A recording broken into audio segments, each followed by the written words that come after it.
Night school.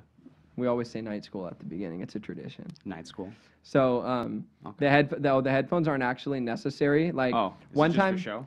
yeah. Well, it's partly for show because it makes us look like we're doing a podcast, but it's also like me and Raleigh tried doing it without the headphones one time, and it felt like we weren't zoned in on the conversation as much because the headphones weren't on. So we were present in the room, and we want to be like just present for the conversation. So we find that we talk more Okay. direct to each other when we have the headphones on. It's like when you put on 3D glasses, you're not going to look away from the movie screen. Like there's just something about it that just like Right. Right. Not zones you completely in. in the zone or something. Mm-hmm. Or I'll do a little trick like that. There we go. So we like I it. hear you. And there's probably a way that we can make it so that we hear each other's voices Mm-hmm. in the headphones, which would make the headphones make sense, but we don't know how to do that. So I got a guy that might be able to help you on that. I should ask Sorry. Andrew. I'm sure I could ask Andrew to come up here. He'd be like, "Oh yeah, let me show you," in like 3 seconds. Yeah. So you want to start by sharing our mushroom experiences? Yeah. Because that's where the whole seeking thing started for me. So Yeah. what happened between psilocybin and yourself?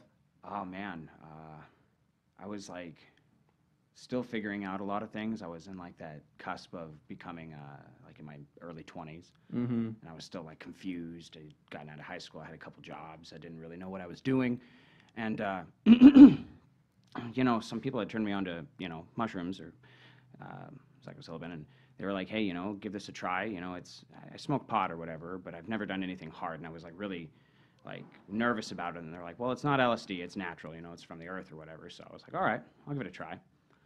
And it was just like, I don't know, man.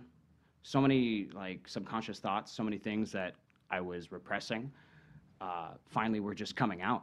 Mm-hmm. And a big thing for me is like I've always struggled with religion. I've been like back and forth on it because like I don't like the concept of organized religion, but who am I to say that there's like no God or anything, right? Or something out there, right? Because like Mm-hmm.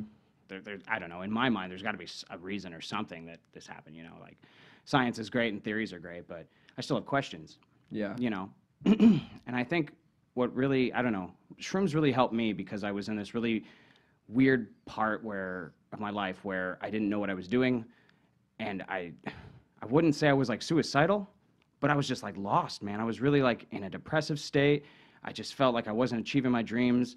I hadn't gone to college or done anything like that, so I was just kind of stagnant, and like I see my other friends going to college, they're doing things, they're making music or going off and becoming real estate, agents and stuff like that. And I was like, wow, man, people are doing a lot of things. I'm not really doing a lot.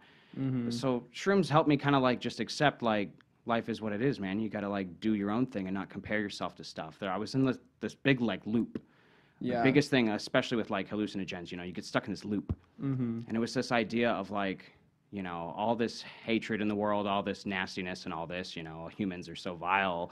I was like hooked on that idea for some reason. I was just focused on the negative. Like an anti-human idea, like Yeah, like yeah. we're a negative bacteria on the planet type of thing. It got that way almost, and, Yeah. and that's like totally not me, because like I totally believe that we can make a difference. We just have to communicate, or like actually like care. And I feel Yeah. like that's one of the biggest problems. Not enough people care. Mm-hmm. And so I was like just hooked, and I was like stuck on this loop. And a couple trips, of doing this, it was the same thing. It would always end up like kind of negative, and so I stopped for a while. So I was like, that's not really helping me. I would go a few months, and then I started thinking about it, and I was like, well, maybe it's trying to tell me something. Maybe I'm Yeah. ignoring this because I'm still in the boat. I'm still unhappy. I'm still negative. So I was taking it again, and it got to this point where it was like, do or die, basically. It was like, well, if you're so unhappy and you're so upset, well, why don't you just end it? And I was like, well, that's a morbid thought. That's Yeah. kind of like extreme. And I was like, well, it doesn't You even had have that to. thought while on shrooms? Yeah. I was Wow. like, but it was like, but at the same time, it was almost like I was talking to myself where I was like, but you don't want to do that. Right. You could never do that, And it's like, you have to find your inner will or your inner, like, peace, man. You got to, like, find your own strength. And it's hard because, like, I don't have God to, like, lean on or anything, in a sense. Because, Yeah. like, I'm so iffy about it. Mm-hmm. But I don't know. Shrooms just kind of helped me get out of that because I was, like, in this stuck, depressive way and, like, just slowly sitting through it and talking to myself.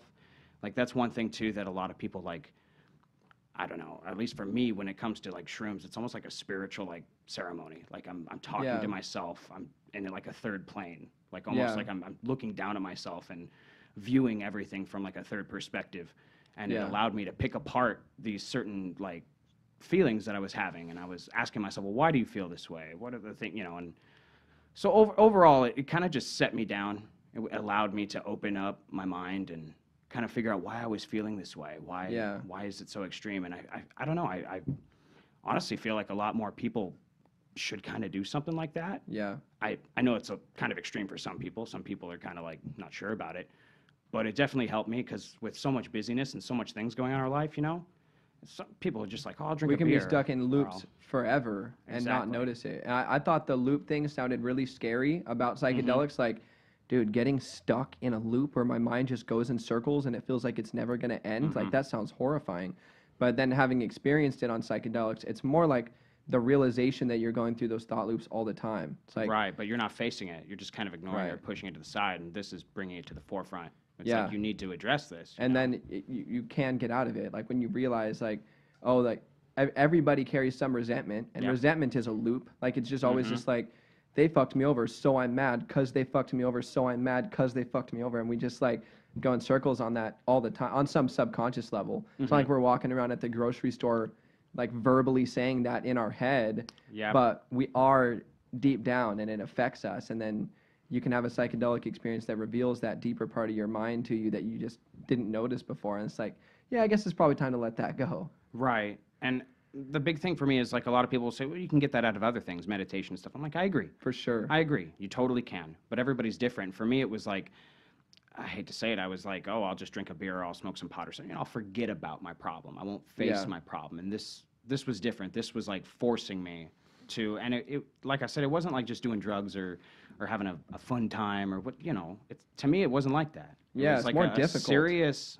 it's not like something you do all the time. No. You can't do it all the time. Right, nobody does. No, really. no, and a lot of times, sometimes you might plan for it, and you'll be like, no, today's not this is not the vibe. This is not Yeah. the mindset. This is not, because to me, it's like it's a journey, man. Like I'm gonna figure some stuff out, and so I need to Yeah. be mentally open for that too. Because if I'm not mentally ready, if I've got a gate, and I'm not gonna allow anybody through or myself through, then, Yeah. Right. There's a commandment in the 10 Commandments that says, don't make any statue or any idol of God, right? And this is kind of left field off subject, but I feel like that commandment is expressing a concept that people who have had psychedelic experiences are more likely to be able to go, oh, okay, and grasp. And it's saying, don't make any construct or statue or idol of God because you will get that mixed up with the absolute, and the absolute can't be summed up in any model or idol, right? So traditionally, that's taken as like physical statues, like who's it, Leonardo, who painted the like, heaven knows everything. Michelangelo, right? Who painted the statue or the painting of God on the Sistine Chapel. That's against the 10 Commandments. Like, don't make pictures of God. I feel like also it's against those 10 Commandments to not make mental constructs of God, like not have a mass of ideas in your head that you worship.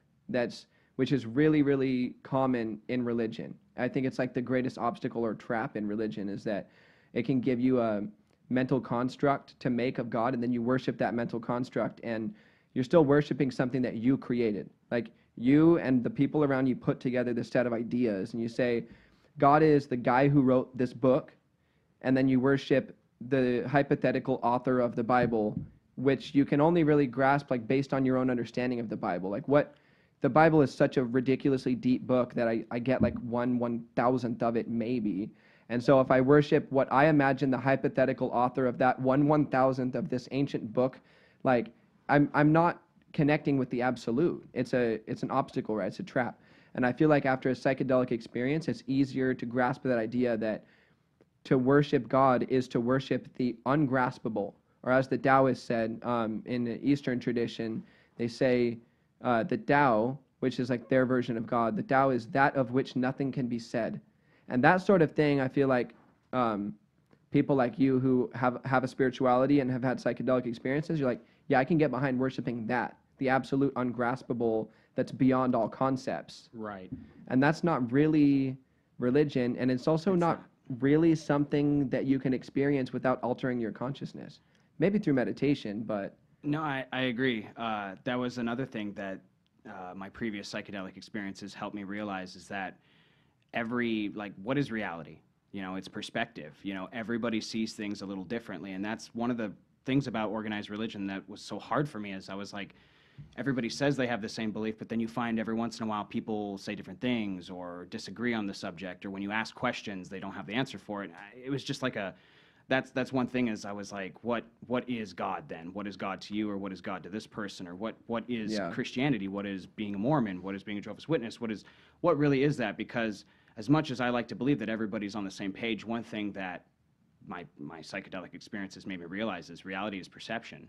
Because I'll see it every day on social media. You know, you take a single sentence, like a blanket statement, and people are going to interpret that and say a bunch of different things about that. You know? Same thing with religion. Same thing with spirituality. And that's why it's like such a journey for me, because I'm like, I feel like there is something, but I just don't know, because I'm just pulled in so many different directions. And what's interesting, though, is if you really start to like look at them all, they all have a lot of similarities, and they're all like trying to say the same thing. But I really just think it's just human perspective, you know? Like different people are like, well, I see it this way. Well, I see it this way. Well, you know. In my mind, what we're really trying to do is abandon our individual human perspective, at least temporarily, to grasp that ungraspable cosmic universal perspective. Like that's what we're really trying to do with religion and spirituality. But what we end up doing is like experiencing a obsession or attachment with a set of ideas that we made up instead. Like instead of trying to abandon our individual perspective and see the ungraspable, instead we grasp something and then we go, that's the absolute. This thing that I can grasp, this is the absolute. And it's like, it's not. Abandon it, because it's not going to sustain you forever. Some idea that you came up with about God a year and a half ago is not going to sustain you today. It's like we are finite beings trying to attain the infinite, or at least grasp the infinite, or at least witness it. Like we're trying to reach out to it, you know, and all the religions are talking about that thing. And if anybody, like, we read this book, Mere Christianity, a couple weeks ago, and I fucking bashed it on the podcast. And then I was like, sitting back afterwards, I'm like, why did I like so mad at that book? Like, why did that book rub me the wrong way so much? And it's because, like, instead of promoting that ungraspable absolute that really genuinely brings freedom to people, like frees people's consciousness for real, instead of doing that, it's like Christians are trying to promote a team. Like, our team is the right team. It's like, no, when this whole universe game is said and done, that is not going to fucking matter at all. Like, it's going to be like, you were kind of right and kind of wrong, you were kind of right and kind of wrong. Like, it's not going to matter, right? Because by the time we get to the infinite, all that finite stuff that we were trying to promote and that we were obsessing over is just not going to matter anymore. Like, we'll just have one of those, like, cosmic giggle moments in the infinite where we just sit back and like, oh, it all didn't really matter. And so that religion promotion is like one of the greatest obstacles between man and God. Like, between the finite obtaining the infinite, the greatest obstacle is to find something finite and then pretend it's the infinite. How long are you going to pretend that something finite is that infinite, ungraspable, absolute reality, God, that we're looking for? Like, it doesn't work forever. Right. I don't know if I'm trailing off a little bit on this, but I am, so go for it. Like in Stephen King's book, It talks about how, you know, the kids are fighting this monster, right? This like demon, or I don't know exactly what. It never really explains. It's like some entity, right? Yeah. The thing is when we see it in different things that scare us, like a clown or a spider or whatnot. And in the book, it goes farther to say when you look at its like appearance, all you can see is a mass of light. Well, when we talk about like these finite things and what we view God or what we view this, is like that was kind of my biggest thing. Was I was always thinking in the back of my mind is like, these stories are so cut and dry. They're so for lack of a better word, I guess just generic. You know, it was like this cosmic being that created the universe. You're telling me is just this simple thing that we most of the time envision as like a man or something else in the sky or something. You mean to tell me we really fit that many animals on an ark? Like, I feel like there's something more to it. Like, these stories are just like legends told to like help us learn. Like, I don't know, to learn from and stuff. But Yeah. I'm like, where's the real spirituality? Where's the real, like, what caused people to write these stories or whatever? Because, like, so far what's been perceived to me as these, like, cosmic events and stuff, I'm like, it almost feels too simple. Yeah. Like, for something so magnificent, so is glorified. I don't know. That's Yeah. my idea of, like, I don't, like I said, I don't know if I'm trailing off. Mm-mm. But it's just like my idea, if there's a God or gods or something, it's like it's so cosmic. Can our minds even really perceive it? So when we talk about religion, it's hard for me because I'm like, it's kind of like how we started the conversation before. I don't know if we were recording or not before, but you were kind of just like, when you're talking to Christians, sometimes it just feels like you're kind of going with the flow, or you talk to other people that, it doesn't even have to just be Christian. It can be anybody that just believes the same thing that you believe. Sometimes they just kind of go with the flow or the script or what it's supposed to be. But like, I want to really get into it. I really want to talk about it. Like, this is a cosmic deity, right? Deity. So many people do. So many people are like, yeah, let's fucking chew on this shit and see what comes out. And yeah, what I was saying before we turn the mics on is like, one of my least favorite kind of person to talk to about Jesus is Christians, because I feel like when I bring up my insights on Jesus, or why I'm curious about Jesus, or what I think is significant about Jesus, or yesterday, me and my girlfriend were talking on here about a book about extrasensory perception. We're talking about psychic phenomena, and we're talking about like thoughts occurring in fourth dimensional reality as opposed to this three-dimensional reality, and how we can maybe navigate that reality. And I was talking about how maybe Jesus was God's way of appearing in the third dimension, and what we call the Christ or something, or the Holy Spirit, or something we all have access to according to these Christian legends, maybe that's God's presence on the fourth dimensional reality.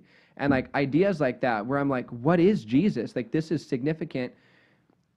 I can't have that kind of conversation with someone who's committed themselves to the Christian team. They're like, well, I'm on the Christian team, and what we believe is X and Y, and some of it they got from the Bible, and some of it they just kind of conjured out of their own individual culture. But they're like, this is what the people that I generally associate with say I'm supposed to say about God, so this is what I say about God. And it's just like you're killing Jesus. You're boner killing Jesus. Like, he's more exciting than that. Like, yeah. And God. And so the way I got into Jesus was like, after my psychedelic experience, I was left, I had a psychotic break after my first couple psychedelic experiences. And I had a Christ complex. Like, I was like, I'm the second coming of Christ. I'm going to save the world. I'm going to get rich. I like all of these. 0 to 100. Yeah. Like, and so my family and friends are like, what the fuck do we do with this? And so put in a mental hospital for a little while, advocated my way out of it, but still didn't know like what to do with myself, because I was pretty sure I was like some sort of messiah, and I could tell that what I was saying wasn't working. So I was starting to question the messiah thing, because I figured if I was really a messiah, my words would be a little more effective. So I'm thinking I might be a little off here. So so I start like seeking in religious texts and philosophy and stuff, and just trying to learn, because, and so like, to jump ahead for a second, Alan Watts talks about how in the West, like American Christianity, for example, we're told that one person had God consciousness, and it was Jesus, and he lived 2,000 years ago, and nobody else ever did. And so when we obtain a like cosmic universal experience, we don't know what it is or what to do with it. We have no spiritual guidance, because we don't have shamans or anything anymore. We misinterpret the experience, and we go, okay, well, the only person I've ever heard of having an experience like this is Jesus, and I'm having an experience like this right now, where I feel like everyone's sins are my responsibility, and I want to save the world, and I want to unite God with people, and it's like, I must be the second coming of Christ, because I'm floating in God consciousness and all this stuff. And he says that like, that the cure to that is to inform like the young American Christian community of the fact that that consciousness that Christ was talking about, that Jesus was talking about, being he is in the Father and the Father is in him, and if you see him, you see the Father, and all that stuff. It's something that he was trying to like share with us. It was something he was trying to say, look, our consciousness can merge with God consciousness. All we have to do is love each other completely and unconditionally. Everybody love God completely and unconditionally, and take responsibility for the people around you, and you'll you'll join with God consciousness. And he's trying to tell us how to do it. And then we take and flip it, we idolize him instead and say, that guy had God consciousness, we can't, we fall short, he rocks, we suck. And there's this like weird self-pitying thing that's popular among Christians. It's like, we fall short of the Christ, and he's the one, and we're not, and he's great, and we suck. So after like chewing on all of that and just figuring out that I wasn't the Messiah, but that there was something about consciousness I experienced that the people around me didn't get, I'm like, fuck them, I gotta go figure it out myself. So start reading all these different religious texts, you know, and Jesus was the last, like, or Christianity was the last thing on my mind, because I grew up Christian and they didn't prepare me for a spiritual journey. They didn't prepare me for my consciousness to evolve. You know, they didn't equip me with any tools. It was just kind of like, follow these doctrines. It's like, okay, but then when those doctrines don't serve me anymore, I'm going to be left with nothing. It's like a bridge that only goes halfway, and then you just figure it out yourself, because the church doesn't equip us very well. So I'm looking in Hinduism and Buddhism and yogic stuff and things that I assume are a little more enlightened than what goes on in the churches I grew up in. And something I discovered was like, Buddhists and Hindus and Muslims and everybody fucks with Jesus. Like everybody, the Hindus consider Jesus to be a realized being, like their goal for consciousness, to realize their true oneness with God. They consider him someone who achieved that. The Buddhists, who are trying to enlighten themselves and live right on every level of their being, they consider Jesus someone who did that, and they kind of laugh at Christians for interpreting it in a weird way. And the Muslims quote Jesus a shitload in the Quran. And then the Jews and Christians, obviously, he's an important figure too. So I'm like looking at these religious traditions, I'm like, ultimately what I'm trying to figure out here is what's really the game. Because reality seems like this pyramid of games. Games stacked on games, stacked on games, stacked on games. Oh, that's a whole nother rabbit hole almost. Right? Oh. But it's like if you get in an argument with your boss, you're like, here's a game. I want to be right, and I want my boss to be wrong. Here's a game. But you know what a bigger game is? I want to pay my fucking rent. So I'm going to lose this game to win the bigger game that this little game is stacked on. So we're always looking for what's the ultimate game. Or you see like Jeff Bezos, who said to his whole board, we're going to go 15 million into debt to put, what was that shoe company, Zappos, out of business. They're like, you're out of your fucking mind. He's like, I don't care. He does it. And then after he puts them out of business, he acquires them, or not doesn't puts them out of business, but puts them under, acquires them, jacks up the prices right where they were. He stole them. And so he was playing a bigger game than the people around him could see, right? He's like, no, we can lose this game because I'm trying to win this game. Right, and it's so all strategy, yeah. Right, so like reality seems to be constructed that way, this pyramid or hierarchy of games on games. And in the seeking journey, I wouldn't have worded it this way at the time, but I was trying to figure out what's really the game. And I didn't think that science could tell me the answer to that question, because it's of an abstract, subjective nature. And science is about recording things that we've seen. We saw something, write it down, we might be able to use that later. Right. So write it down and keep it somewhere safe. That's science. And then, hey, based on this, we theorized that it kind of works this way. We tested it out. Yeah, it does. We're miles away from scientific knowledge telling us about the ultimate game of reality. And I felt like the subjective side of intellectualism, the abstract side, the religion and philosophy, would be ahead of the game on that. So I'm looking on that side of our collective intelligence as humanity and saying, what have we figured out? What's really the game? And according to Hindus, Jesus won the game. According to Buddhists, Jesus won the game. According to Muslims, Jesus won the game. Like they're all describing what reality really is. This mission to become so radically selfless that you're united with the very consciousness of the infinite. And all these traditions agreed that whatever it is we're all trying to do, Jesus did it. So I'm like, okay, then I'll go follow that guy.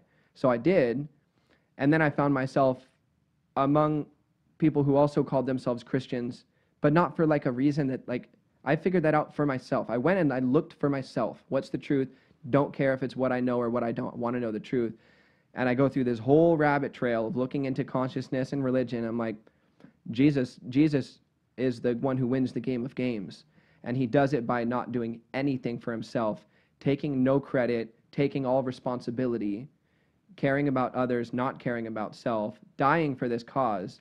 I mean, he changed the world in like a couple years with no money, just by walking around talking and, according to history, doing miracles in public. So I'm like, this looks like the fucking guy to me. And when I read like his answers to people, people are asking him like, who are you, right? And he's like, I am and I was before Moses. And he's like giving these vague answers. I'm like, he was giving those vague answers because you guys didn't understand what the hell he was talking about. And that's what it would be like if the infinite absolute came to the earth and answered our questions. We'd be like, so what are you? And he's like, I am what I am. And I am in the God, and God is in me. And they're like, but are you the chosen one? And because he's like the chosen one of the Jews, right? And the Jews are like, this guy's going to tell everybody that we were right all along when the fucking hero shows up. And then the hero shows up. He's like, hey, I'm the king of the Jews. Jews, you guys are being dicks. And everybody else, let me introduce you to God. It's so counterintuitive, and it's such a Shyamalan twist.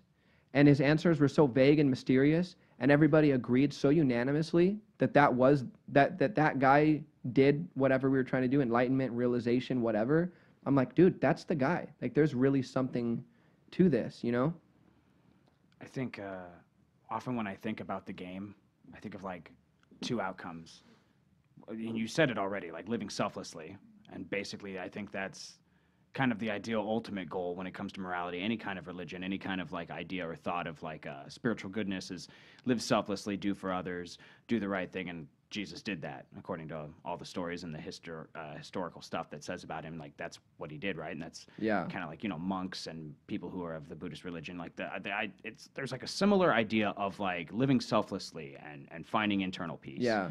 And then kind of to backtrack on what you said, like the game of people just on top of people, I really think it's an issue of like, if you were to dissect all the problems in the world, it all comes down to rich versus poor. It comes down to greed versus selflessness. Whether you're selfish and you want for yourself versus what you're willing to do for others and own yourself and do that kind of thing. And I don't know if I kind of trailed off because I had another thought too, but I just really wanted to get into this, and now I'm kind of just losing it all of a sudden, which sucks. No, we're bouncing all over the place anyway, so I know, say whatever you want. So many thoughts that was there, but honestly, sometimes I think like, is there like an ultimate game to it? Is there really like some sort of construct, definitive answer, the way and the reason why things are, that they work and that they do? Or is it really just humans trying to, for lack of a better word, fucking one another? Like they're just trying to get one over on each other. It's that constant game of survival, that primitive. Fuck one another in two ways, right? Like as in breed and as in like attain power. Yeah, like both. Like but literally, like that's. I mean, if we think about it, we view things, we entertain ourselves, and then we have a little bit of pleasure, and we die. And I almost sometimes wonder, like, there's got to be like more meaning to it, right? There's more meaning to our existence, right? Like. It's more than just fucking and dying or trying to screw another dude over. Like, and I think that's the goal of selflessness, is trying to find that meaning, but whether or not we'll find that. And I feel like taking shrooms, and might be another dissect, but I feel like it all kind of comes into it. Like my previous psychedelic experiences, like taking mushrooms kind of helped break the barrier. Like you were saying, like when Jesus was here, he was talking above people's heads, you know, like it was stuff like it's like God talk, right? It's above us. It's so cosmic. Maybe like I feel like shrooms has kind of opened the door to understand, not communicating, because it's to perceive and to talk in that kind of language or that kind of mindset for us might be a little bit hard. Right. But to maybe get a glimpse of it and to understand, I feel like shrooms helped me kind of get into that spiritual idea too, because when I was thinking about that do or die situation, the meaning of life and all that, a lot of that stuff was coming in, these thoughts and the things we're talking about right now, selflessness. And I wasn't thinking about that until I had my psychedelic experiences. It kind of opened my mind. It like I said, it opened a gateway to like that kind of mindset and that thought.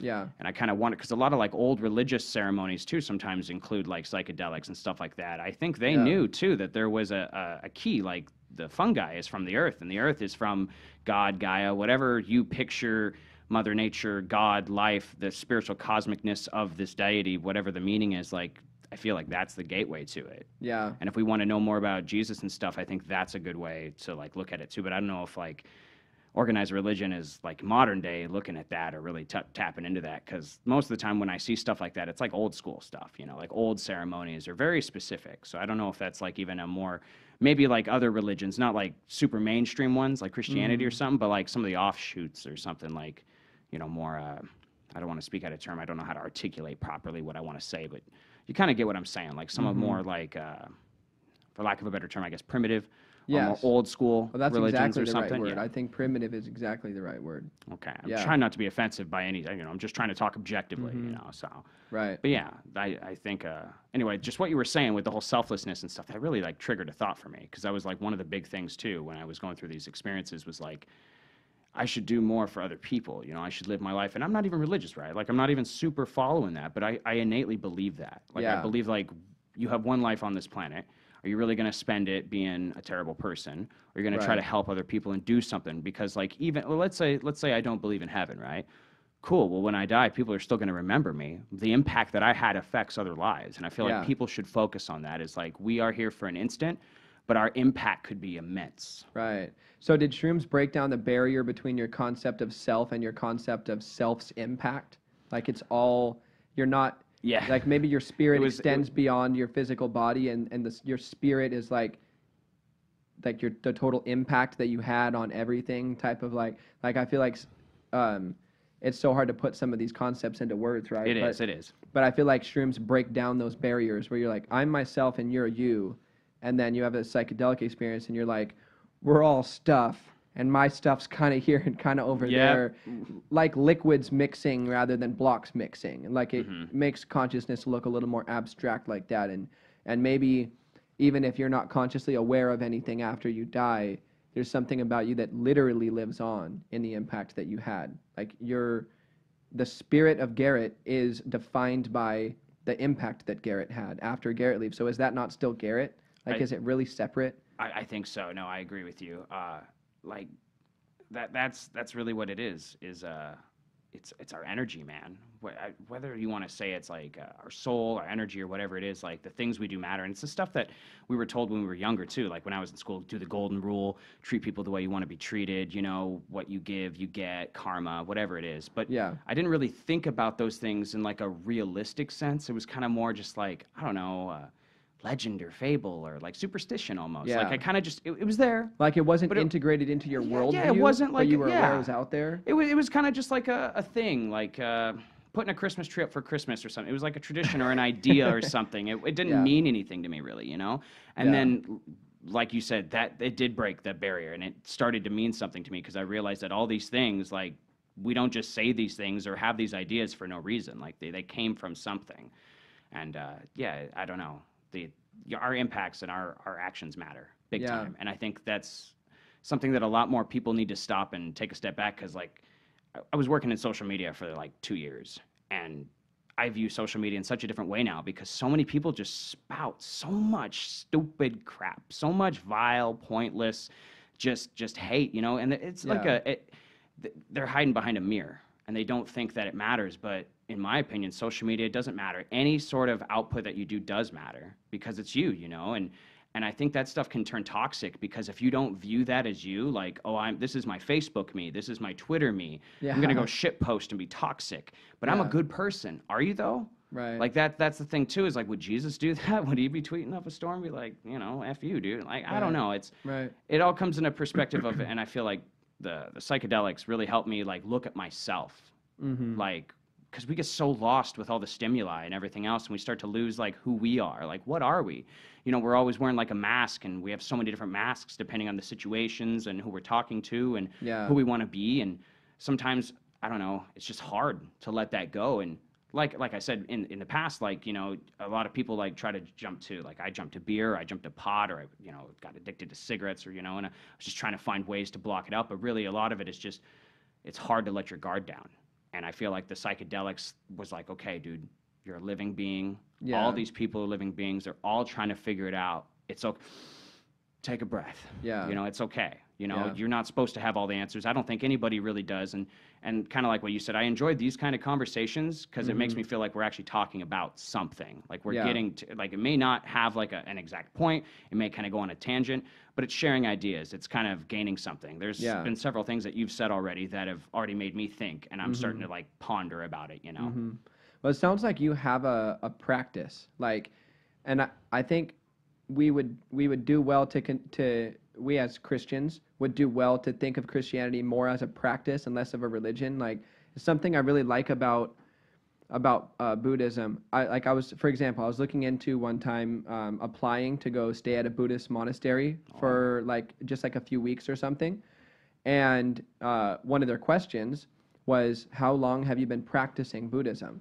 I'm like, God, why don't we think about it like that as Christians? Because like what the Buddhists are asking is like, how long have you been actively attempting to be more of what Buddhist doctrine says you should be more of? Like, how long have you been trying to have right intention and right speech and right action and right livelihood and all these things? How long have you been sitting down and spending time in quietness for 20 minutes a day? Like, it's something that you do. It's a practice. And then with Christianity, like, if you apply for a job as a Christian something, they're like, do you have a degree in theology?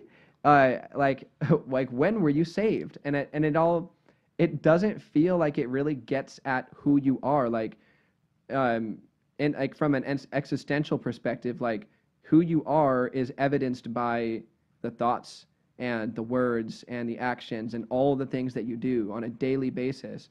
And so for me, Christianity is a practice based on a person. Like, it's based on the person of Jesus, and then it's a practice.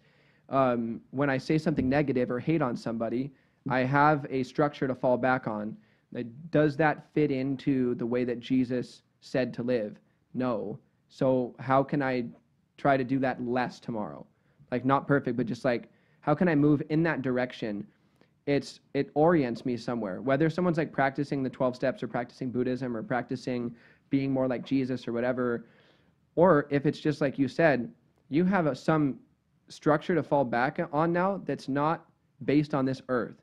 Like, you have a foundation that's not of this earth. It's something that you've experienced that showed you firsthand that selflessness is the way.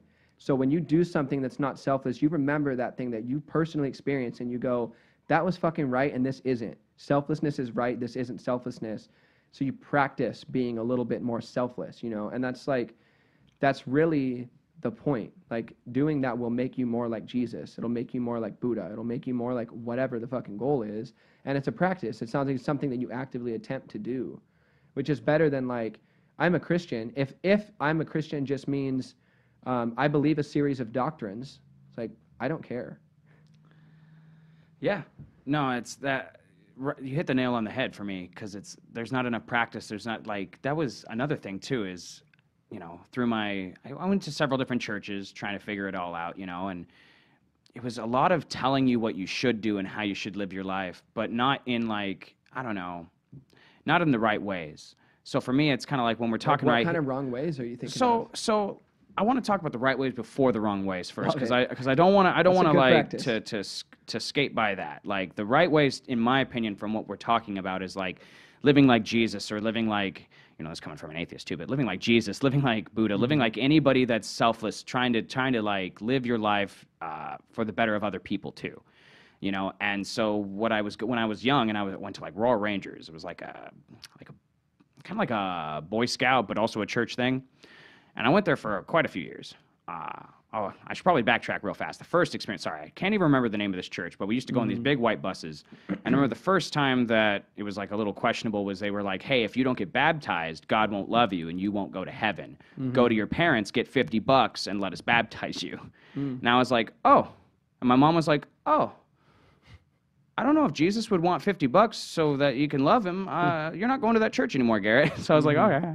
Well, like I said, so then I started going to this like Royal Rangers. It was like this scout camp. It's here in Tri-Cities. I don't know if it's any different these days. I'm not trying to speak ill on it, but from my personal experience, when I was going there, I remember we had our head leader guy there, scout leader, talking about God and sharing a couple stories, and then randomly in the middle of it, he asked us this really awkward question. He looked to all of us and he said, "Are all you boys circumcised?" And we were just like, what? And he's like, well, that's the true sign of God. And then he started going into like the story of how like if you're a true sign of God or a true son of God, you got to be circumcised.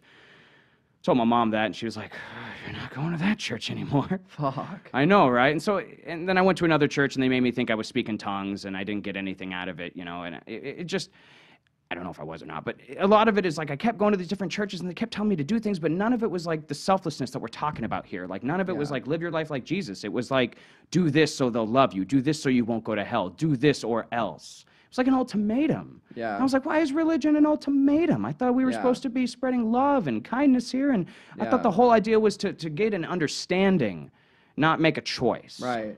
And they're doing it because they asked Jesus what to do, and he answered them, and they didn't like the answer, so they made up their own answer. He said, here's the answer. Love God and love other people as you love yourself. So like New Testament? you're as responsible for him as you are yourself. You're all one consciousness. That's what to do. Love God and love others as you love yourself. They're like, about $50 to get baptized. Like, that works a lot better for me. Capitalism. Because what he's saying is simple and impossible. And so people hear it and they just go, fuck, I can't do that. What do you want me to do with that? I'm just going to go Like, make oh, up I have some to be other a good shit." person? What is Right. this? Like, love people. That's all it was. That's it? Just be a good, don't be a douche? Oh, Right. man. Yeah, Yeah. no, No. it's usually the simple answers, though, you know? It And is. that's what blows my mind, too, because as we talk about this understanding and this cosmic understanding, like, it doesn't feel so simple. And even when Right. it's, you know, with the past experiences and going through the psychedelic trips, it didn't feel simple.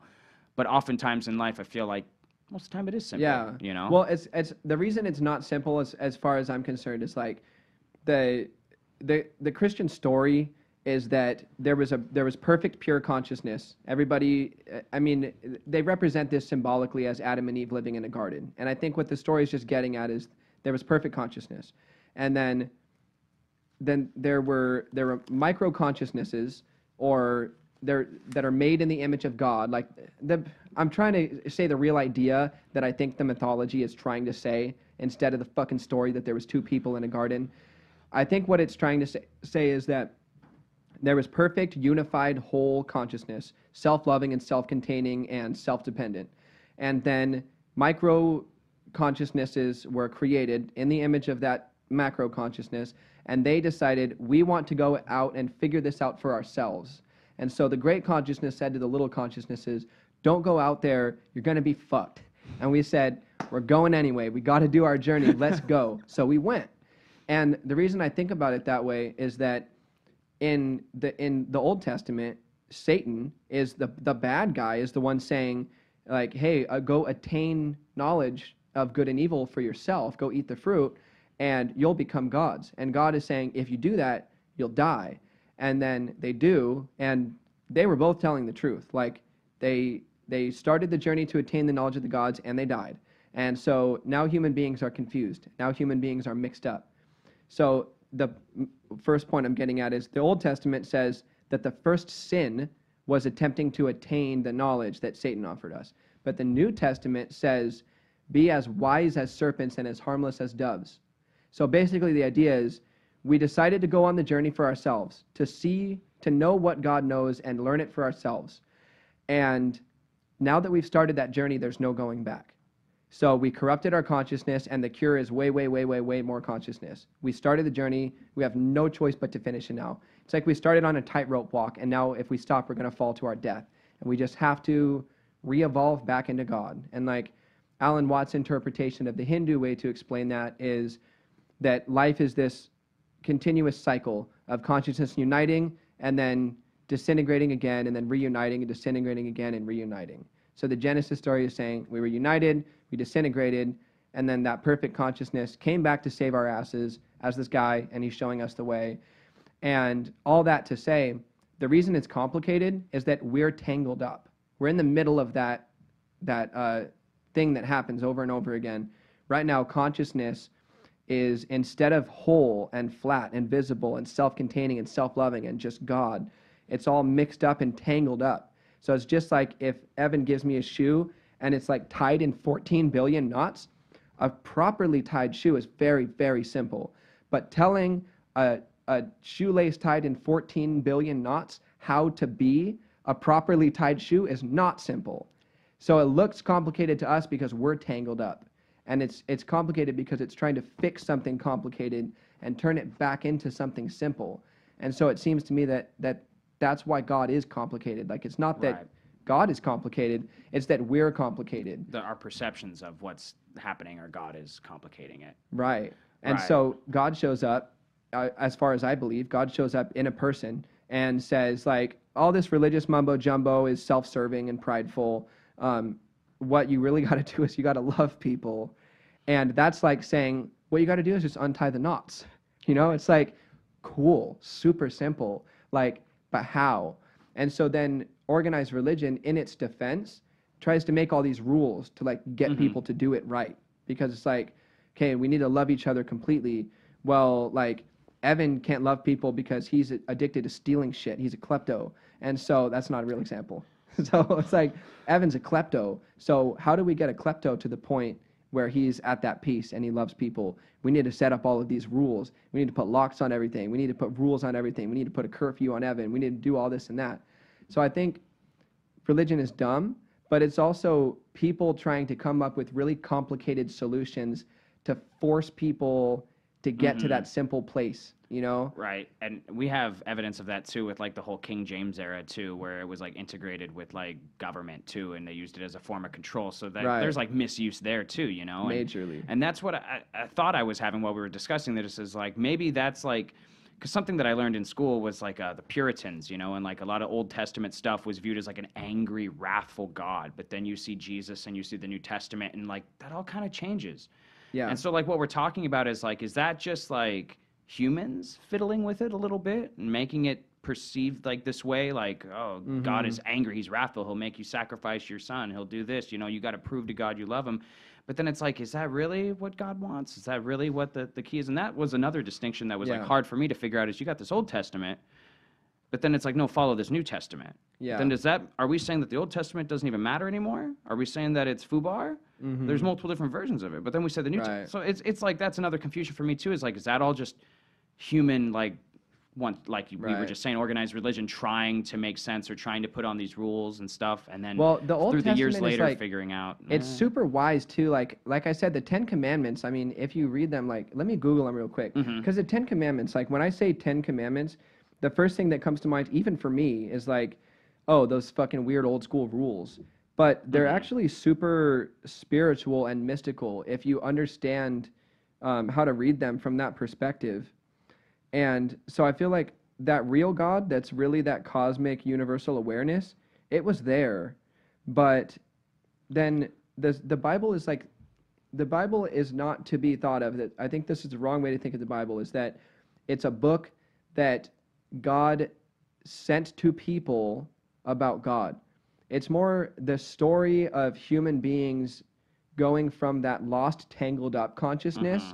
It's a guidebook on how human beings can go from that lost, tangled up consciousness back to united with God consciousness. Right. The Genesis story starts out like, it was perfect, then we fucked it up, now we're all tangled up. And then here's 1,400-page guidebook on how to get from here to here, as what it seems like to me. And so you have these ideas in the Old Testament about God that are like, it's almost like trying to explain a concept to a 4-year-old, that it's like, okay, so God is like something that's like jealous, and so you can't worship other things, you have to worship this. It's like, kind of, because if you worship your own Christian construct of God rather than the absolute, you are cheating on the absolute infinite consciousness, so to speak, with something finite that doesn't really serve you. And so that idea, God is a jealous God, there's something kind of true about it, because there is really one infinite thing we should all be worshiping, and everything else falls short. So God is a jealous God. It's a dumb way to say it. But so to add on that though, where do we draw the line though? Because like we can, like you were saying, like we should be following and worshiping this ultimate idea, but like with everybody's perceptions, as we've discussed, how do we know what is that? You can live your life as selfless as you can, but are you living it enough? You know? Yeah. And then to kind of to piggyback on the whole Old Testament thing, like stuff like that, because like you know, stuff about like stoning the gays or sending a woman out when she has her period to the woods. Like, there's some stuff in there that obviously is just kind of like, I don't know, that's kind of like weird. So when we describe it as ways like God is jealous, not to counter argue you, but almost like, is God jealous? Because like the construct of God, can God be jealous? Would a cosmic deity that has created everything really be jealous? No, absolutely not. You know, because it's like at the end of the day, even if you do worship something else, it doesn't matter to God, because God's like, I'm God. You know, like, right. But as for us, he's though, disappointed like, to not have our validation. Right. So it's like trying to, because like I said, there's like the things in the Old Testament that just don't speak with me or vibe. But then there's things like, you know, the Ten Commandments and other stuff that like, okay, I can see like there's some good in there. So it's like trying to figure out what is the word or what is from God versus what is from man, you know, and trying to decipher and interpret that. And that's like a hard thing for me, is because like you and I may have our discussions and say one thing too, but then I might talk to another pastor, or I might talk to Gary or someone else, and you know, we come to that disagreement. So my thing is like, where do we find the common ground? How do we get past that to finally understand and get to that? That's like the hard part for me, is because like we can sit here and say like, oh, we got to follow this absolute idea, but like for me on my journey, I never know what the absolute is, and in my opinion, me neither. I don't think I can ever find that, because it's probably beyond my grasp. I consider myself agnostic in that sense. An agnostic who tries to be more like Jesus is more accurate than a Christian, because like, why would I associate myself with that religion when I think that Buddhists on average are more Christ-like than Christians on average? So why would I say this team or that team or whatever? Like, doesn't matter which team. The fact that I worship the ungraspable means that every time I grasp something that was beyond my prior concept of God, I just move the fucking marker again. And I go, you know what I worship? Whatever's beyond even that I have found. And then tomorrow I find something new, and I go, you know what I worship today? Whatever's beyond even that. That sounds like scientific theory right there. You're just constantly looking for more, and you're like, well, that's why, like Albert Einstein, if you ask him like what he was trying to accomplish, he's trying to accomplish understanding the mind of God. And so he wasn't just like piecing together mathematical ideas. He was also like sitting down with the likes of Carl Jung and being like, what is consciousness? What is synchronicity? What is all of this? And it's like, that's a Christian mind, like in the sense that it's a mind that is of the Christ being that infinite, all-loving force. Like, if your mind is really like that infinite, all-loving, all-knowing force, you're going to be like Einstein, who has so much faith in our ability to grasp the ungraspable that he reaches farther out into it than anyone else. Like, that's a Christian mind to me. Or Isaac Newton, you know, that was a Christian. That was someone who was he believed that reality was structured. So he believed that there was a mind that structured reality. And because he had those fundamental ideas, he believed it was actually possible to figure reality out. And even though he didn't think he was going to get there, like, he talked about discovering scientific ideas, like walking around on the beach finding seashells. Like, hey, I found a couple seashells. I'm just Isaac Newton real quick. There's a million other seashells out there that you guys can find. That's like a God-worshiping mind for real. But a religious mind is trapped. It's not reaching out into the ungraspable. It's just like, I hope what I have found is the absolute, because if not, I'm going to look really stupid when this game is over. And just like, I'm sticking to it. And the longer you stick with the same religious doctrines without growing up and maturing in your ideas, the more silly you feel, the more anxious you feel. Like, there's people who haven't updated their religious ideas, you know, in years, and they just seem a little bit dead in the eyes. Because you got to every day. Why not blow your mind every day? Why not? Well, seek to understand. You know, keep trying to find new things. You know, life isn't so cut and dry, and I can imagine like believing in the same thing for so many years would kind of like drive you insane, especially if nothing comes of it. Almost like, where's my new miracles? Where's this? But I feel like you'll see more of that if you have an open mind and you're looking, you know, and you're trying to find new things.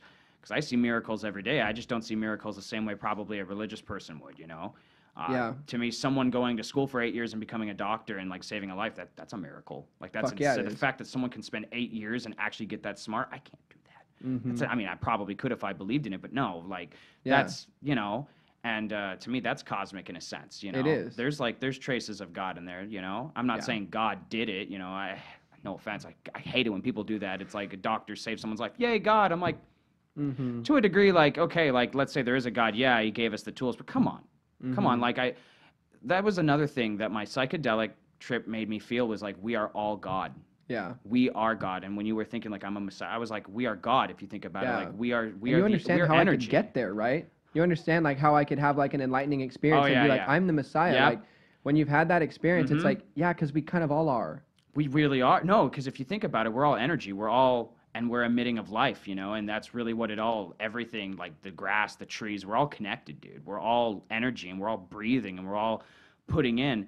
Even like physical objects that we create to some extent, I believe, have like an energy or an impact, whether that be a memory, like a toy that you gave to someone or made that has a lasting like impact on their life for memories or whatever it is. Yeah. Whether that be a tool like a gun or a knife that, you know, for war that anyway, or like whether it be like you create something to cook things or you create something to drive, you know, we're putting energy, we're putting life into these things, these ideas and stuff. And in some way I feel like that's kind of like godly in itself is we are creating, we're doing what God did was create.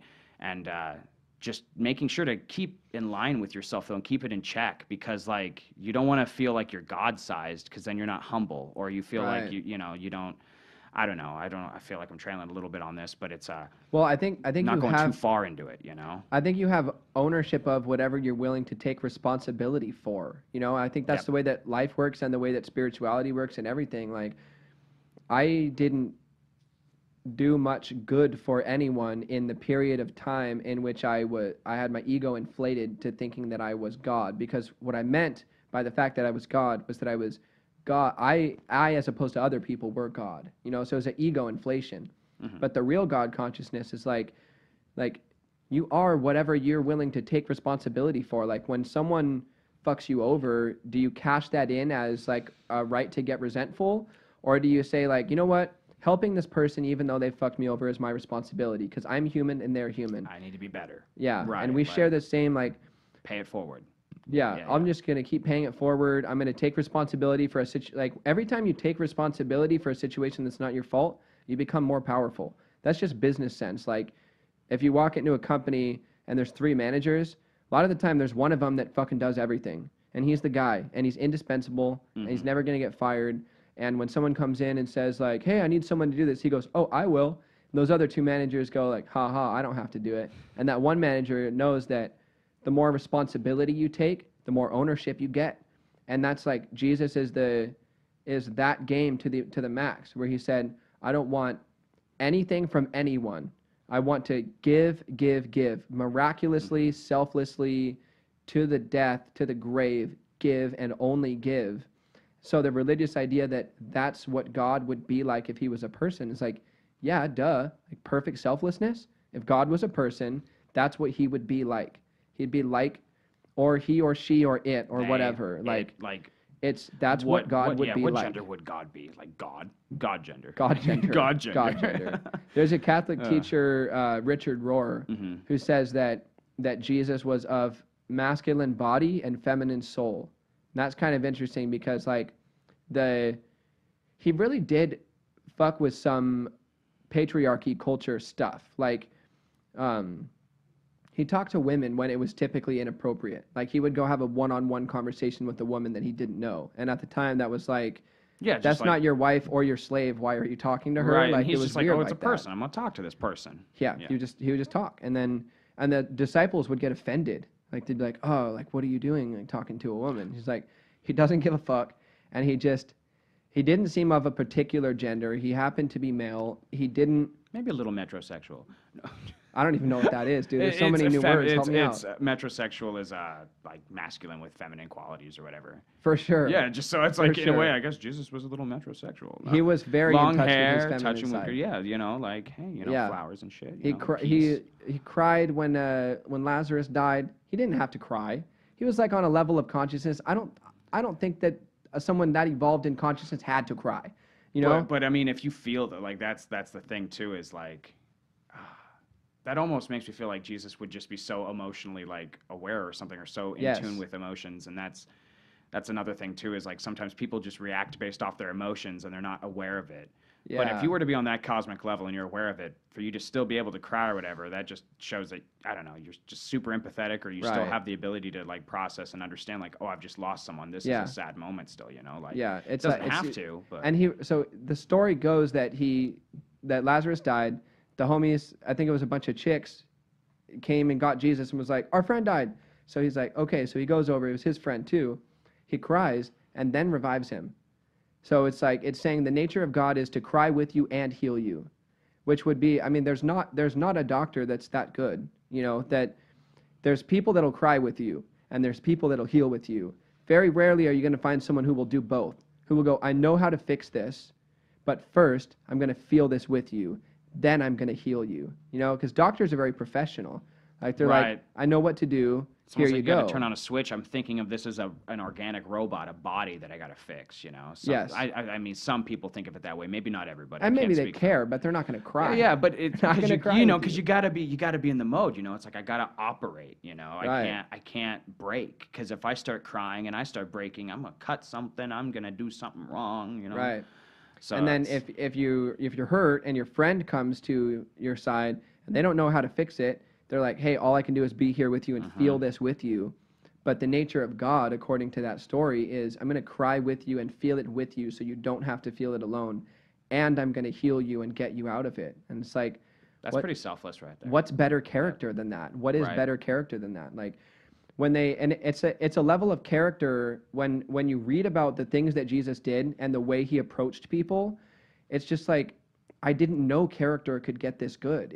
It expands your, like, that's why it's so good to read about Jesus. It expands your concept of how good a person can really get, because you can only be as good as, you can only even attempt to be as good as your best concept of good. And so that's why, in my mind, it is necessary, if you want to be the best person you can be, to have some sort of practice with some sort of model to follow. Is like, for me to be the best person I can envision being only means that. But for me to attempt to be as good as the best person I can possibly find is a whole nother thing. Like, that's another level. And that's what I was looking for when I was looking in all those religions. It's like, who can I follow? Who's really worth following? Because everyone's just as fucking dumb and clueless as I am. Like, who's got it figured out? And then you read shit like that, and it's just like, oh, that's how good we could get. Like, if what all that boils down to is love God and love others as you love yourself, I can take a baby step towards that today. A baby step towards being that good of a person. Cry with someone and heal them. And in the stories, like, people who hated on Jesus because they were religious leaders or political leaders whose power was threatened by the fact that this guy was handing away authority to something ungraspable rather than someone with a position. Right, he was being a little bit of a socialist there, you know. Yes. Yeah. And he was like, and because, like, the problem with socialism is that somebody controls it.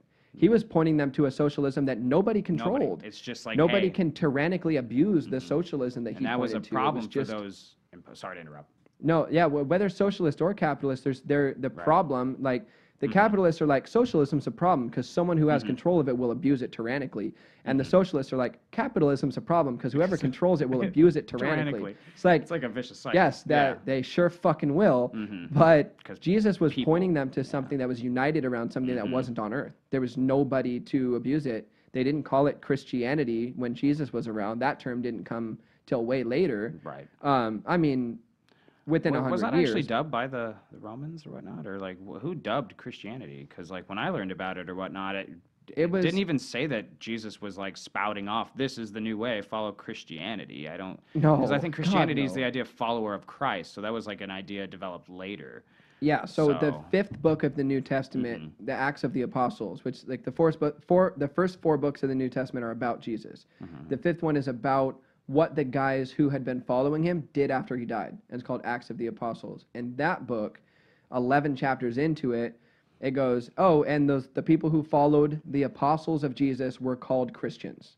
So Christian actually meant somebody who followed Christ. And so putting that on a pedestal is just crazy. Like, that's not what our foundation is built on. My foundation is not built on people who follow Christ. That's not going to work. That's convoluted.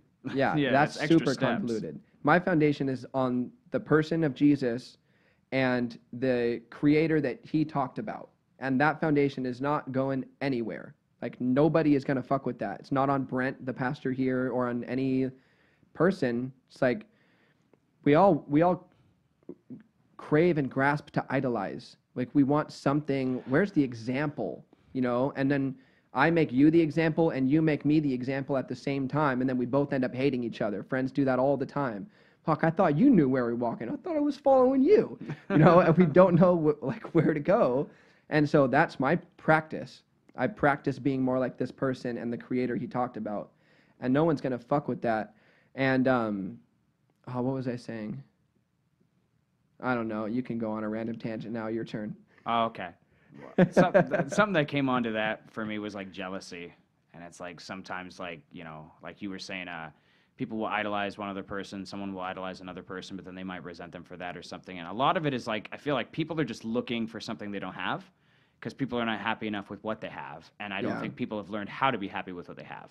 Yeah. And rather than communicating and figuring out how to get more in a positive way that doesn't impact things negatively, we kind of just want to push it because we want it now. You know, we want it. You know, we see other people that are successful in like music, or we see other people that are successful in business, or we see other people successful in art. You know, we see other people that, you know, have more cars and they make more money because they work in the union or this and that. We idolize, you know, and rather than like seek to understand, like I said earlier, and see like what we can do for ourselves to get that far, as sometimes we like want too much, or we're not willing to do it ourselves, or we say, well, like this or that. On the other hand, too, trying to keep a selfless mindset, there are people that just legitimately don't even have that option or just don't even have a pathway. And so a little bit of selflessness and reaching out a hand, you know, overall, on both sides of any perspective, I think humans should just reach out a little bit more, open communication. Right. And because of our preconceived ideas, or because of our religious ideas, or our political ideas, or whatever ideas it is, we really do hold ourselves in a jail cell or in a box or something. Yeah. You know, and we should reach out a little bit more, and maybe we'll be able to, rather than lift just ourselves up or just our friends, we can lift everybody up. You know, Right. and I think that's what Jesus was kind of talking about, you know, according to what you and many other people believe, and to some extent me too, you know, is the idea that, like, you know, there's a better way than this, you know. Yeah. And I think a key part of that, though, it comes down to selfishness versus selflessness. And we always have to be constantly reminding each other and ourselves that, like, you know, we're not perfect, and it's okay that we're not perfect, but we got to try to do better than the last day. Yeah. And maybe part of that is, like, you know, opening up. Like, I was really nervous about coming here. Mm-hmm. You know, I had a lot of anxiety, you know, and it's silly. It's like, oh, I'm just going to go talk with Travis, dude. You know, it's like, what up? But it's the idea of, like, I don't want to say the wrong thing, or I don't want to say anything that crosses anybody, because the way I want to live my life is I want to, like, make people happy. But these things need to be talked about, and these things should be talked about, because it's the only way that we're going to get to a higher understanding, or a better understanding, or maybe closer to God, or closer to spiritualism, or whatever that you're seeking. Closer to whatever the hell we're evolving in the direction of. Yes. Right? Like, why the answer? Why are we evolving somewhere? Where are we going? Let's get closer to that. What is it? Yeah.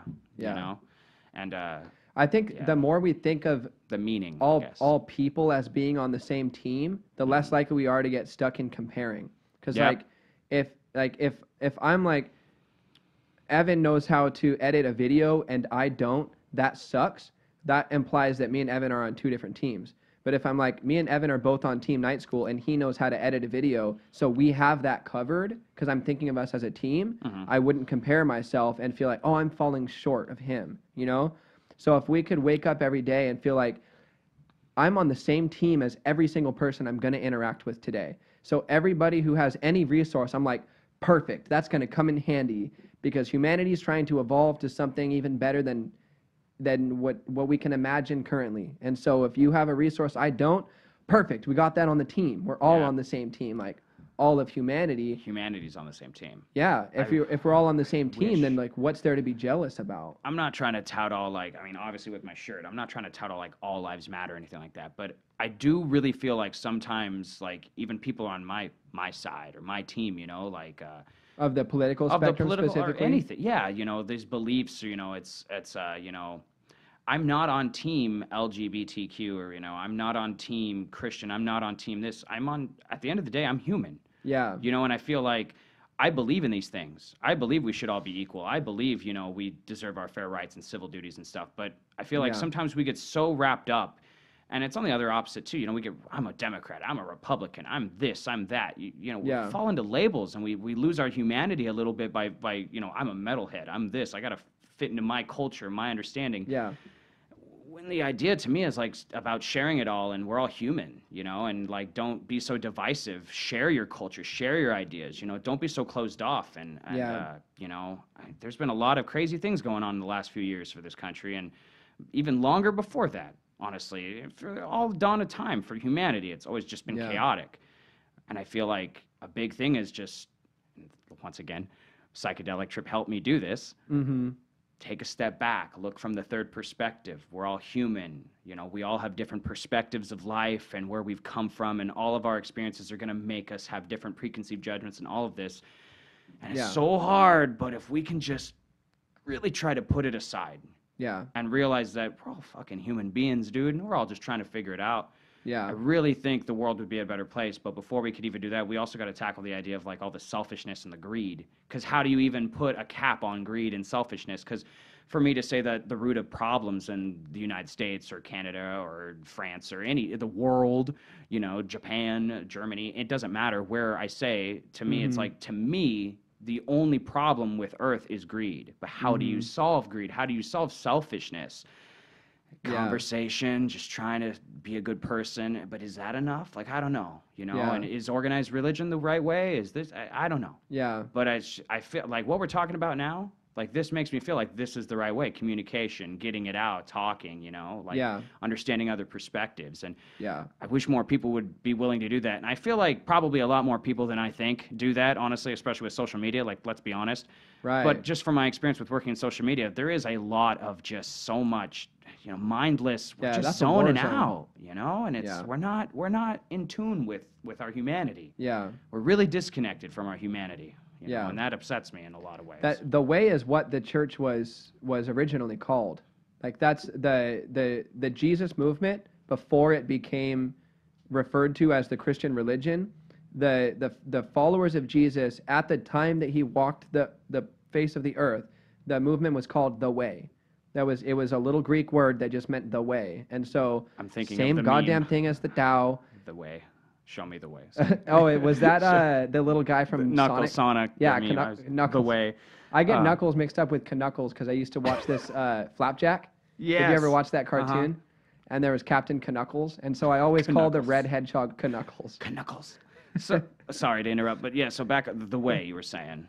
Originally I mean, it's called the way, and then you can feel when you're living the way. You can tell there's a calibrator in you that's subconscious that gives you just a faint, vague, frustrated anxiety when you're not living the way, and just a certain peace when you're living the way. That you're like, yeah, this is the right direction. I should do more of this. There's just there's something in you that speaks to that. It's just it's like a needle that goes when it points north, and it's really subtle and quiet.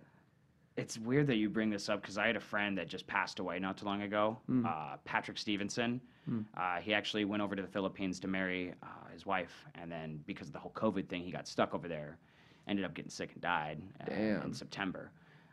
But for a few years I had known him. He was like an old rocker around here. He called himself the Lone Gunman of Rock, and he was like a Christian rocker and stuff, did a lot of religious songs. But his thing was he was like a pastor, and he actually had like a little TV show for a while here. He lived out in Pasco.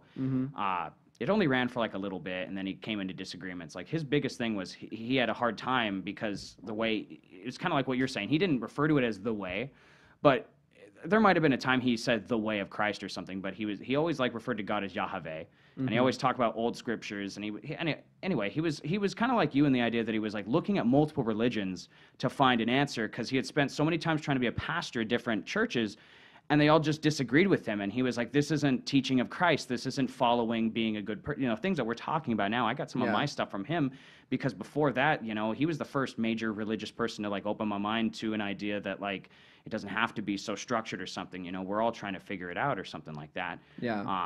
And so I feel like I'm losing a little bit here.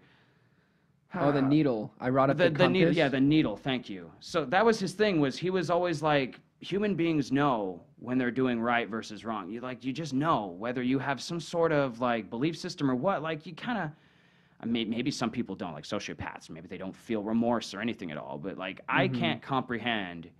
Even I'll do things that aren't even rude or mean or something, and I'll know, you know. It's like what you're saying, the way the compass, like it's a real thing. I feel like, because like I'll do something casual. I'll say something. I'll be like, "Oh, I'm sorry, I shouldn't have said that," or whatever. And it's not even really that big of a deal. But like you have like that voice. You have something that's like, maybe I shouldn't have done that, or maybe this or that, or you know what's right and wrong. Yeah. We know. We just got to be awake to it. And it seems to me like the nature of consciousness is that the positive voice in our head needs to be called forth and invited, and it seems like the negative voices don't. Like, if that conscience, it's so gentle, you know? It's never like, that was a fuck up. Like, it's never like that. It's always, you might feel You suck. Yeah. It never like feels like that. Hey, Because listen. the voice doesn't say, I'm bad. It always says, that was wrong. It's always just like, that was wrong. Right. And I feel like you can shut it off. Like, for sure. Like, if you're like, you know what, I'm going to do something that's morally wrong, and I just am, the voice will kind of turn off. Like, you can't just be like, I'm going to do what I'm going to do, and you can just do it. But, and if you invite it, and you pray, or you set your intention, or you meditate or something at the beginning of the day, and you say, hey, something good, tell me how to be more good, then throughout the day it'll get a little louder, and it has to be invited. And this is kind of a mystical spiritual idea that I've heard in the Christian tradition is demons will come whether you invite them or not, but the angels will only come when you invite them.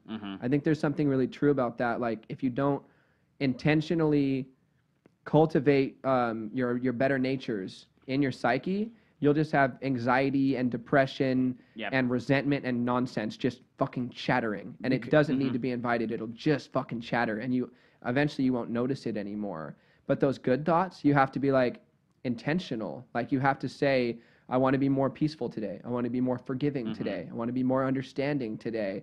And you will. But if you don't have any practice like that, it just kind of goes downhill. Like, it's easy to get on a slump, you know.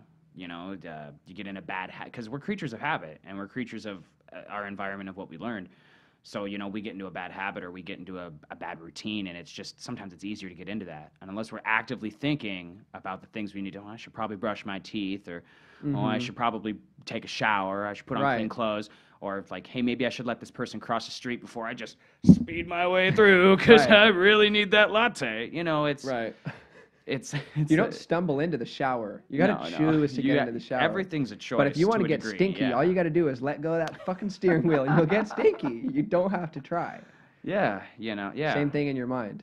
If you don't have some sort of practice, but it's like a language. If you don't practice it, you're gonna lose it. Right. Yep. Exactly. Same thing as morality. If you don't have some ideal that you're comparing yourself to consciously, and that was the most powerful thing that mushrooms ever did for me. Yep. I took this particular experiment was a very small amount of mushrooms, and it was a very large amount of edibles, and I was half asleep. I was in what's sometimes called a hypnagogic state. We talked about it last night, actually, because we were talking about techniques for strengthening like telepathic connections, like being more intuitive and picking up on people a little better, and talked about navigating the hypnagogic state between awake and asleep.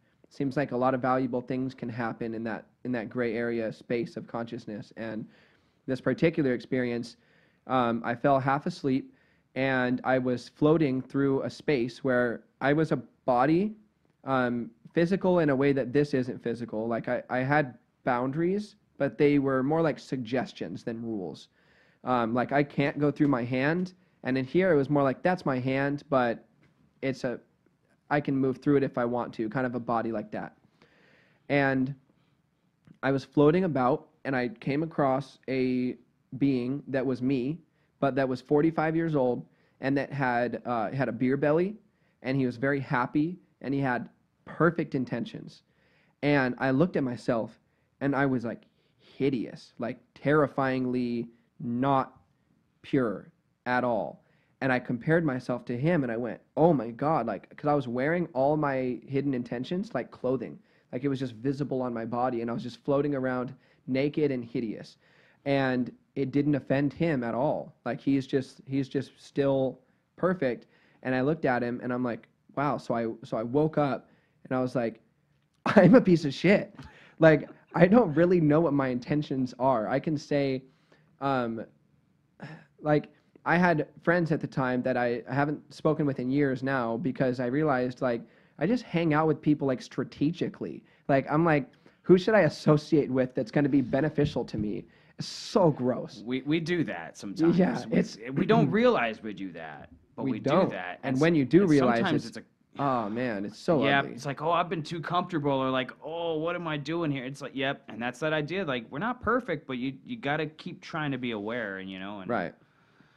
And that experience, so I stopped hanging out with those friends. Like I told them, like, I'm actually just using you. I have friends like Evan I've known for 10 years. I'm like, I have real friends.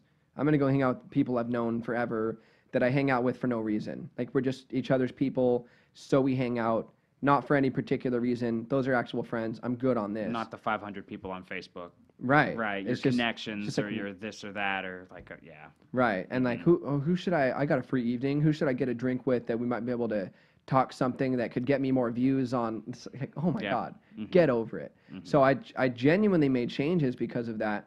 And that was the best thing the mushrooms ever did for me, was provide me with that picture, that ideal that I could compare myself to. You were able to look at yourself from a third perspective. Yeah. And look at my flawed self from a third perspective, and look at a perfect version where you want to be, or the idea. idea. When I was like, why not get there by the time I'm 45? Like, maybe that is me in the future. Maybe it's me in the future, but I only ever got to that point because I saw it when I was 22 and I was half asleep on my friend's floor in a studio. Like, maybe reality creates itself like that, and I'll really get to that point. And even if I don't, that little chemical gave me an experience more significant than what I see on Earth, and it gave me an ideal. So when I behave now and then analyze my behavior, I go like, am I getting myself closer to pure intentions, where if I wore my intentions like clothes, I'd look nice? Or am I getting further away from that? And I can base my decisions off of something. So it's like, sometimes I use that as my ideal, and sometimes I use Jesus as my ideal. Like, I'm not exclusively Christian in that sense, where it's like every single day I'm like, how am I more like Jesus? Like, I'm not 100% strict about it, but being able to have some ideals like that, it gives me something to strive in the direction of, so I'm not just kind of swimming around, I'm not just aimlessly not to speak for you, but how I'm perceiving it is, I think ultimately you're chasing the idea of selflessness. Yeah. Trying to be, whether it be Jesus or what you imagine you want to be, or this idea. Yeah. I mean, just by our conversation, like, honestly, I think the main goal is to try to live a more selfless, a more Jesus-like life, like the ideal life of a human being, to be a kind and giving, like, soul and give back. Yeah. And honestly, before all of this, I honestly had seen that in you too, because like when you were doing like your rap events and stuff, you did some community event stuff too. And I remember seeing you. Correct me if I'm wrong. It was either Barnes and Noble or somewhere. Barnes and Noble was a poem. You would go out and you were doing stuff for the community. To me, I was like, that. Not everybody just does that. Yeah, but you know what else I did? What? One time I threw an event and I raised money for charity, right? And then I went and spent some of the money instead of giving it to charity, and used it to have a big check printed out, so I could take a picture with my big check with the number that I donated to charity. But the number on the check would have been a little bigger if I hadn't bought the check. And I brought a hot chick with me to take the picture with. So it's like, so it wasn't enough that like I did a good thing. It was like, yeah, and I've done that too, no joke. And I've like, we self-reflect on that, Yeah. 'cause it's like, am I really doing this for the cause, or am I doing this to make myself feel better? Right. There's a line in the Bible that says the good deeds of man are like dirty period rags to God. And if you look at that, it's quite a visual, right? But if you look at that good deed, right? Like, dude, you raise money for charity, that's cool. It's like, yeah, it is, but also it's still a dirty tampon compared to real selflessness, because I couldn't help but cash it in. I couldn't help but just like, oh, I'm a good person. And it's really that right there, compared that's to what it is. Yeah, compared to a good deed of Jesus, That's a dirty Because tampon. Jesus didn't ask for anything in return. Nothing. These celebrities or these people that are like, look at me, I just donated or I just did this. And I'm like, Right. bro, you know how much fucking money you make per hour? Shut Right. the fuck up. It's $1 an million. investment. Yeah. It's Oprah a tax built a write-off. school It in makes me Africa look good. and spent more promoting it than she did building it. It's like, well, of course you are. That's a smart investment. Well, that's You're like gonna when I make more see- money if you do that than if you don't. I see So- videos going over when it's like, this starving child, feed them! Sorry for you, but fucking feed them! Don't make a fucking commercial out of it and ask me for money. What? You're the one that can travel and what are you? That's they'll what have, I'm like. I'm starting to CEOs realize making these millions of dollars. good. I know, and it's like, that's what it wears me. It was down to the idea of like, are humans really just trying to get one over each other? And they're even going to go as far as that really all life is a cognitive, primitive, we're just humans and we're just animals and we're just, or is there something more to it, man? Is there really something we can strive? Holiness, whatever you want to call it, man. I just view it as like light and not being a fucking prick. Yeah. You know? I think like the way I think about our goal as people is like we have all these separate individual consciousnesses that don't quite understand each other and aren't quite unified and aren't quite together. And it's like, how could we be one collective, united, connected consciousness? Like, how could I look at you and see me and you look at me and see you to get to that point as a whole planet? It doesn't mean that we'll be perfect. We might be one big imperfect planetary consciousness, you know, but at least it's like the next step on Jacob's ladder, which is there's this biblical story about a vision where these angels are descending and ascending on this ladder, and I think it's about evolution from multiple states of consciousness. And so I think about our purpose as humans is like, what's next? Like, because we can look backwards on the evolutionary journey and we can go, we were this tiny thing and then this little more complicated thing and now we're here. It's like, what's next? And we're not going to get there without being selfless. What do you say? Little gray men. I was like, I don't know. Maybe. Like, who knows? Maybe, because That's I mean, another thing. Are if you aliens look just at like a evolved primate humans or and then a something? Like, I don't human know, man. and then an alien, it's not an irrational. Right, it's all transition. humanoid in a sense, and in the idea of a cosmic definitive creation of something with arms and like it all fits. you Right, know? we got, compared to primates, we're weaker physically. We have bigger heads. We have smaller bodies. We have less hair. And so if you compare to alien to a human, you're going to see all those same things. That's what I'm. So- I'm starting to think that too. I'm like, oh. I think that is I believe that's the case. And that's just one more step, you know. We'll get there and they'll be right? like, cool, what's next? Cool, But- yeah, because it's like it doesn't answer everything. Yeah, but humans bicker because they don't know what to do. Like if you throw an event, right, and you say, event, we're going to do something, Friday, 8 o'clock, Uptown Theater. 30 people show up and you don't give them anything to do, and then you just lock them in that room, they'll fucking kill each other. Like they'll eventually start arguing and fighting with each other and trying to figure out what's going on. And we're in that place where we've got an event here, right? We all met up on Earth and we can't remember what we were doing. And so we're Right. just bickering with each other in the meantime. And there's some people who, like Elon Musk, in my opinion, who's like, let's go to the next stage of consciousness. Like, let's head out there. And then there's some people that are like, I don't know where humanity is going, so let's just argue with each other, you know, because we don't know what we're doing. I feel like the more we all have some vision for where humanity's going, the more unified we can be in our consciousness, the more we can be like, the more we can think of each other as the same team. Because how can we be on the same team if we don't have a shared goal? The productivity, that was a big thing too with when I was going through my experimental and like journey, was a big mindset too. Is, you know, I was really hooked on this do or die. You know, I was like, if there's no point, we're just gonna be vile, you know, just end it. But I was like, no, dude, the goal is to be selflessness and productive. Like the idea is to do something, right? Yeah. Productive to society. You know, you can look at all these senators, you can look at celebrities, you can look at anybody, and like, yeah, they're doing cool things, they're doing this, but the idea of like, what are we doing for humanity? What are we doing to get us to the next level, to get us to this? And I'm not saying everybody's responsibility has to be that, but I do feel like if there was like a common ideology between us humans, more in the idea of like, we need to advance the human race and advance ourselves, we'd probably care a little bit more about each other and do more for each other and stuff. Yeah. It almost feels like there's like a large collective of people that don't want humans to advance. And so that's why Right. we keep punishing each other, saying, you need to give me more money, or I'm going to profile you, or I'm going to say this, or I'm going to do that. And it's like we're at each Yeah. other's throats, and we're Yeah, we not are. we're not being productive. We're not Right. being selfless. We're not trying to advance our other man or other woman or other whatever, Yeah. person. We're just trying to, once again, selfishly worry about what's in our own world. Yeah. Well, just like an individual can't be productive if it's divided amongst itself. And that's a biblical idea. A house divided amongst itself cannot stand. Right, That's 'cause what your it's saying. energies It's like are- any entity that isn't unified can't survive. And it's like there's opportunities that we could get that we don't get because we don't really want ourselves to win because we kind of hate ourselves. You know what I mean? Like we always hold back our potential on some level because a part of ourselves Fear. is like, let me go do the next great thing. And then part of us is like, yeah, but I suck and I don't deserve it. And like, I don't matter. And even if I got the opportunity, I would blow it. And so we're all Doubt. these little houses divided amongst themselves.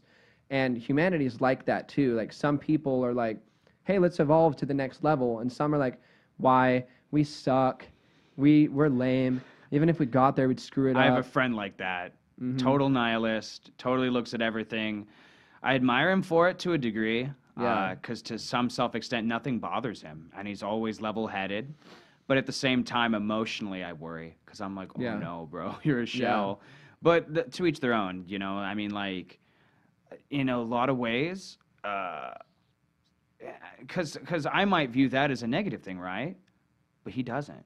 And Yeah. I think, in my opinion, he's lived a very successful. He'd probably disagree with me because he's like that, But I think he's lived a very successful life, and I think he has a way broader outlook and open outlook than a lot of people do in a weird way, because of the negativity. Yeah. Because he's not letting Yeah. it get to the point where it's like, I'm actually gonna like kill myself or do something weird or morbid like that. But it's the idea that he's always expecting the idea that everything could be worse, or everything is as bad as it is, or people are, it's almost like he's setting himself up to the idea that he's not surprised, and so while all of my ideas may not coincide with that, the one thing I can take away from that is maybe to some degree set my expectations a little low, but then in return, the way I can interpret that is, if I'm going to expect nothing, then all I can do is expect for myself to give more.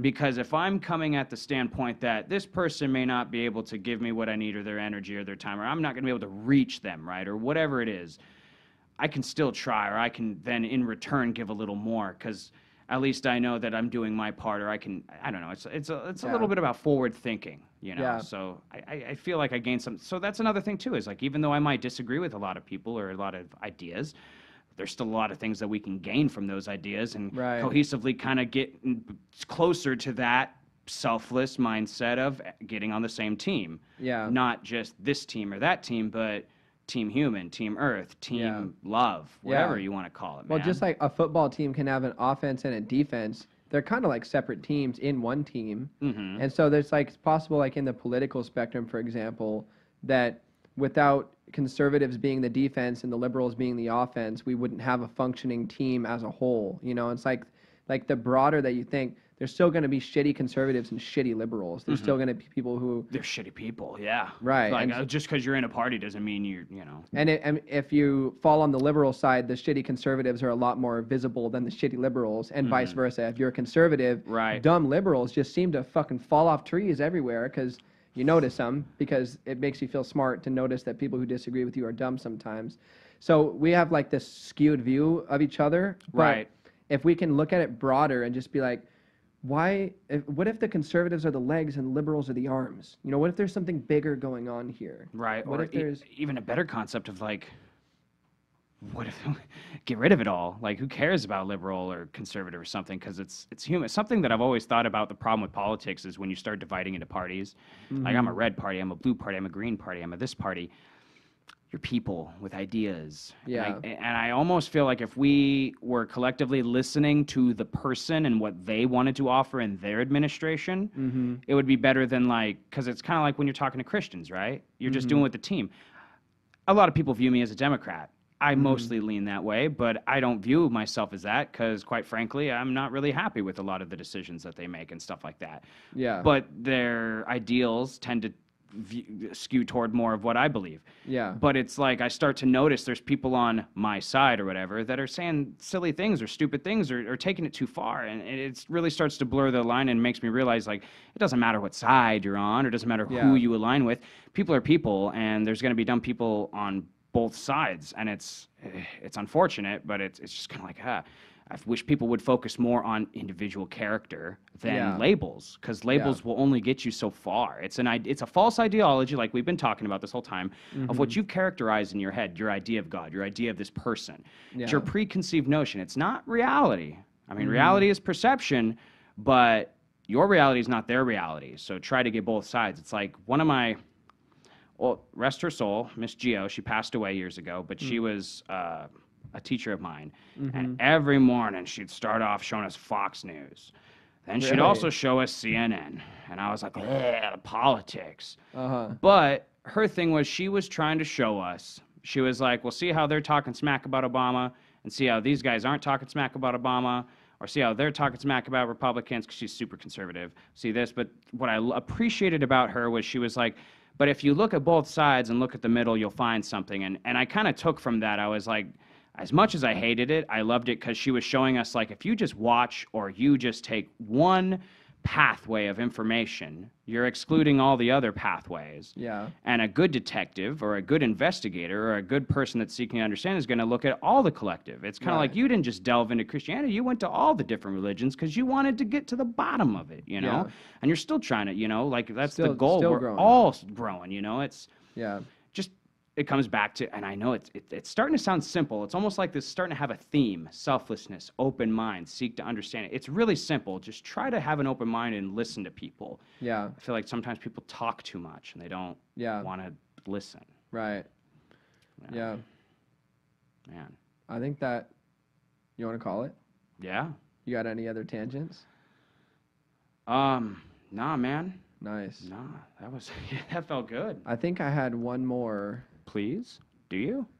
Oh, yeah. So I think, like, on the subject of the goal of creating a more unified ideology or a more unified purpose or understanding, I really think that God is hiring translators between religions. I think there's a lot of positions open there, and so I'm like applying for that. You know, like I want that to be part of my soul mission. Like, if God can be found in the Christian tradition, which I do believe that He can, I do believe, like, even though the Bible's flawed because it was written by people trying to understand something way over their heads and just watching them fuck it up over and over again until I believe He finally showed up and showed them.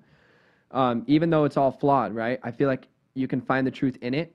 And so I think the natural next assumption is like, well, if we found it, then other people did too. Like, how did they find it? And so, like, one of the books I'm reading is Perennial Philosophy by Aldous Huxley, which is a, what's the word for a book? An anthology. It's an anthology of scriptures from different religions and piecing them together and showing, like, what is it that they're all talking about? What's the common thread? What's like the infinitely, perpetually re-emerging philosophy in all traditions. And I think if we can find that, and then we can start pointing out to people, like, if I'm talking to a Christian who's like, oh, Buddhism is of the enemy, that's deceit, you know, that's outside of the truth of Scripture and da-da-da. I can be like, well, Buddha said this and this and this and this and this and this and this. Doesn't that sound like what you believe? And just, like, plant a seed. I feel like translators are needed. And I think our generation is going to have a ton of them. And I think we're like really, really going to piss off older generations. Like, my dad is really not going to like that, you know? Yeah. Because he feels like there's a right team, and and the other teams are wrong. So it's like, that's really going to put some panties in a bunch. But our generation is so revolutionary, and we have so many pockets of information that are separate, that now I feel like it's the time to break down the walls, and go like no, we need Catholic priests, Buddhist lamas, and theoretical physicists and parapsychologists trying to figure out life together. Like, it's time to connect the dots. I think we have a lot of dots and not enough connections. Do you agree? I do agree. Cool. So let's do that. Yeah. Let's connect dots. Let's all get those people in a Joe Rogan podcast and see what happens. Right. Yeah. Dude, Joe Rogan is a great example of it. He's really connecting a lot of dots. Well, because I like how he just tries his best to remain non-biased, and he's just kind of like podcasts in general is just trying to get another perspective, another idea. Just more of that. If you could just set down more people that disagree and then have them talk it out. Yeah. Yeah. Yeah. So I agree with you. Cool. Yeah.